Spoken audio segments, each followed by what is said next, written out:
still remember that sound. The crunch of gravel, the heavy clank of chains, and the low growl of the tow truck as it rolled away into the night. My car, my 2014 Honda Civic, the first thing I'd ever truly owned, was being dragged off into the dark. I stumbled out of my townhouse in my socks, heart pounding. "Hey, what the hell are you doing?" I yelled. The guy in the reflective vest didn't even look at me. "Talk to your HOA, man," he said, waving the paperwork. They called it in. "Said you were over the line." Over the line? I looked down at the pavement. My back tire had barely brushed the white paint, maybe 2 inches. That was it. 2 inches. By the time I blinked, the tow truck turned the corner and my car disappeared. The next morning, I walked into the HOA office, a beige room with fake plants and fake smiles. The manager, a middle-aged guy with a perfect part in his hair, didn't even look up from his computer. "Can I help you?" he asked flatly. "Yeah, you can start by explaining why my car was towed last night." He finally looked at me, adjusting his glasses. "You violated parking policy 3B. Vehicles must be parked fully within designated lines. It's in the agreement you signed." "You've got to be kidding me," I said. It was 2 inches. "I live here. I pay HOA fees every month." "Rules are rules," he said, sipping his coffee like he'd just won something. I stood there trying not to lose it. "So you're telling me I have to pay 375 ICE to get my own car back because of 2 damn inches?" He shrugged. "That's the towing company's fee. Nothing we can do about it." Something in me snapped. I walked out, hands shaking, not from fear but from anger.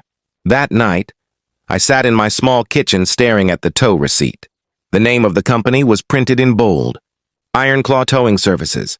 I looked it up, saw their shiny website, their fake smiles, their 5-star Google reviews that somehow all sounded like bots wrote them. I thought about my dad who used to say, "You can't control what happens to you, but you can damn sure control what you do next." So I opened my laptop, and I started researching. Who owned Iron Claw Towing? How much did it cost to start one? What licenses did they need? By midnight, I had a folder full of notes, a spark in my chest and one clear thought in my head.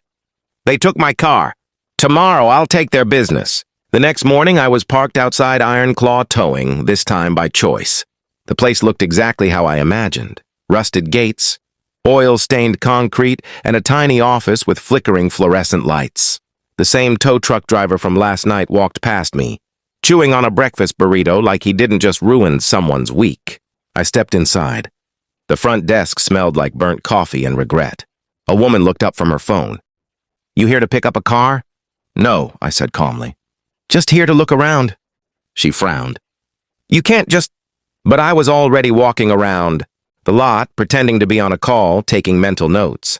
3 trucks, 2 employees, 1 manager who looked like he'd rather be anywhere else. Small-time operation. By noon, I'd learned everything I needed to know.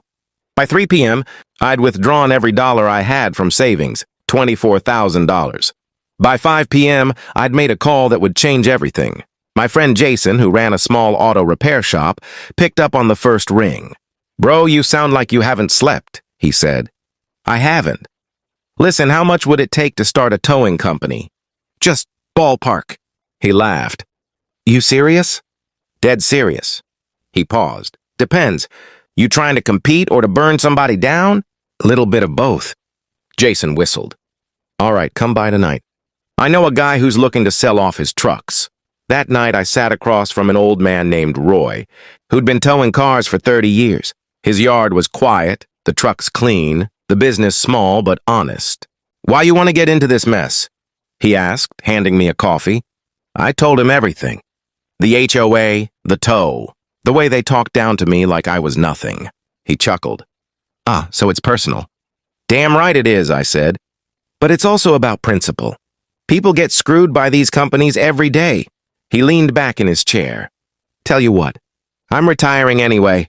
You take over my license, buy my 2 trucks, and you'll have yourself a legit towing company by next week." "How much?" He smiled. 23 grand and a promise." "What kind of promise?" "That you'll run it fair. Don't tow folks just 'cause you can. Tow 'em 'cause you have to."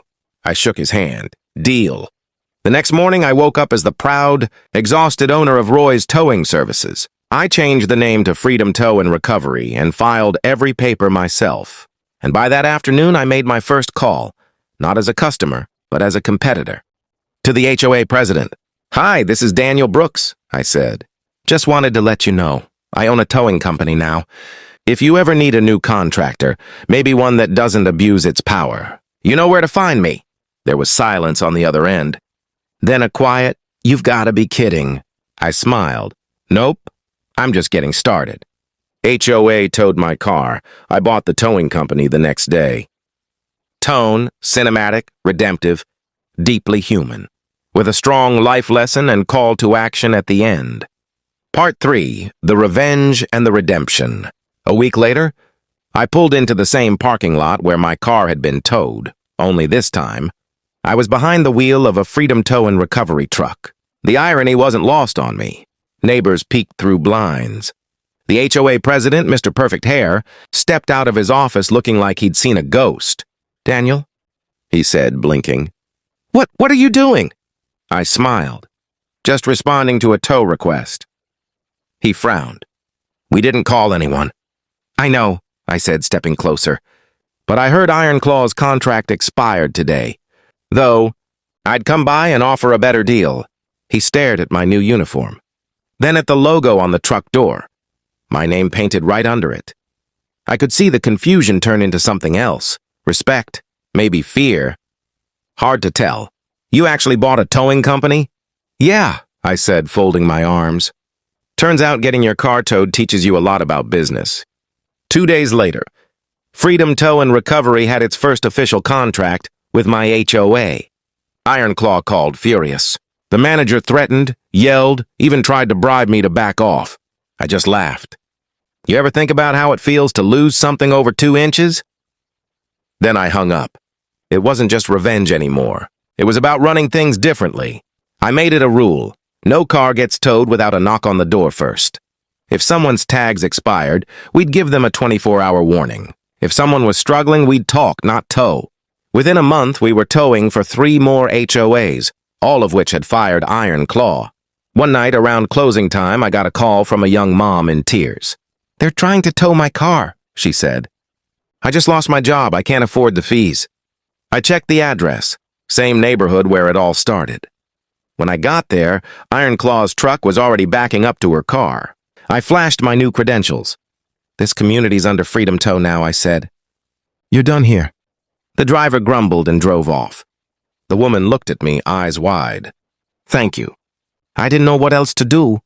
I smiled and handed her my card. "Just pay it forward someday."